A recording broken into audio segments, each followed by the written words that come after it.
चलिए आपको सीधे लाइव लिए चलते हैं जहां विकसित भारत संकल्प यात्रा का आगमन हुआ है और लखनऊ आगमन पर लाभार्थियों से पीएम मोदी संवाद कर रहे हैं।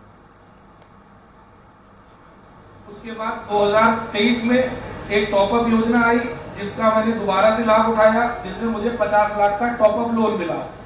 आपके आशीर्वाद से प्रत्यक्ष और अप्रत्यक्ष रूप से आज 45 से 50 लोग मेरे साथ जुड़े हुए हैं। हम देश के 7 राज्यों में काम कर रहे हैं और आपके आशीर्वाद से जो रुकम्बा ग्रांट था आज पूरे भारत में काम कर रहा है। बहुत धन्यवाद दिव्यांश, बहुत बहुत धन्यवाद। प्रदेश सरकार की शुभकामनाएं आपके साथ हैं। और अब खेलो इंडिया के अंतर्गत खेल खिलाड़ी तनुश्री पांडे हमारे बीच हैं। तनुश्री पांडे कृपया अपनी बात कहें।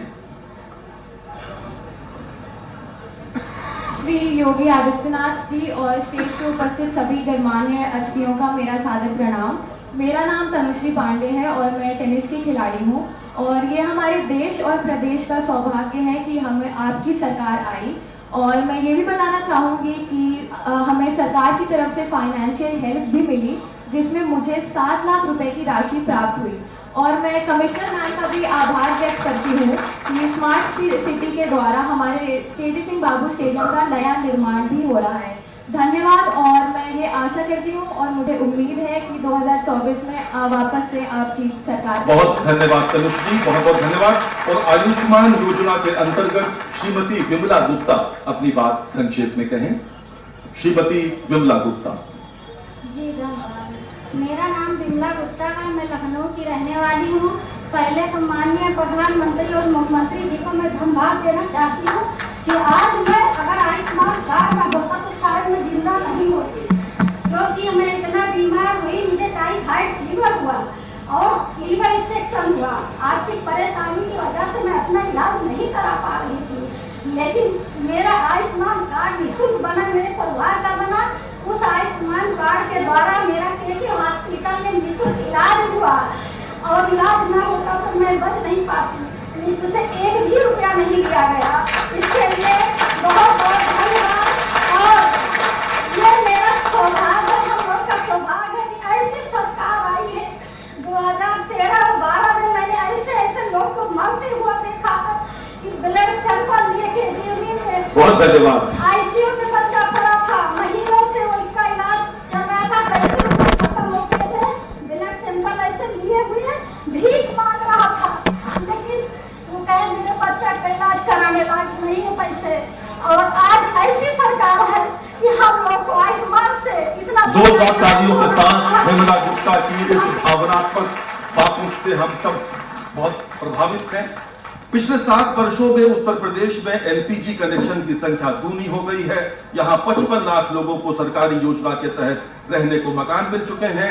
बिजली connection, Ayushman health card, DNULM, PM Svanidhi योजना, PMEGP और सौभाग्य योजना समेत अनेक कल्याणकारी योजनाओं ने उत्तर प्रदेश में ईज ऑफ लिविंग यानी जीवन सुगमता के लक्ष्यों का संधान किया है।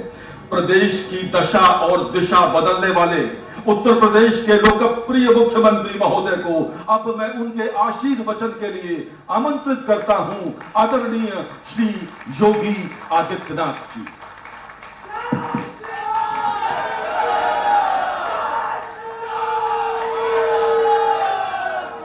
भारत माता की, भारत माता की, भारत माता की।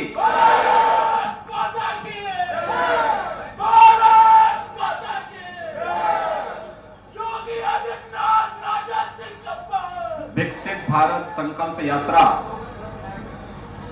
के आज के इस राष्ट्रव्यापी अभियान के शुभारंभ के अवसर पर जो कुछ ही देर में आदरणीय प्रधानमंत्री जी के संबोधन के साथ पूरे देश के अंदर एक साथ प्रारंभ होने जा रहा है। आज यहां प्रदेश की राजधानी लखनऊ में आयोजित इस समारोह में प्रदेश सरकार के पूर्व उप मुख्यमंत्री और राज्यसभा के माननीय सांसद डॉक्टर दिनेश शर्मा जी, लखनऊ की महापौर श्रीमती सुषमा खड़कवाल जी, माननीय विधायक श्री नीरज वोरा जी, भारतीय जनता पार्टी महानगर के अध्यक्ष श्री आनंद द्विवेदी जी, प्रदेश के मुख्य सचिव श्री दुर्गा शंकर मिश्र जी, अपर मुख्य सचिव कृषि और प्रदेश में इन सभी कार्यक्रमों के नोडल अधिकारी श्री देवेश चतुर्वेदी जी, प्रमुख सचिव नगर विकास श्री अमृत अभिजात जी और प्रमुख सचिव गृह श्री संजय प्रसाद जी और उपस्थित सभी भाइयों और बहनों, विकसित भारत हम सबके जीवन का संकल्प बने,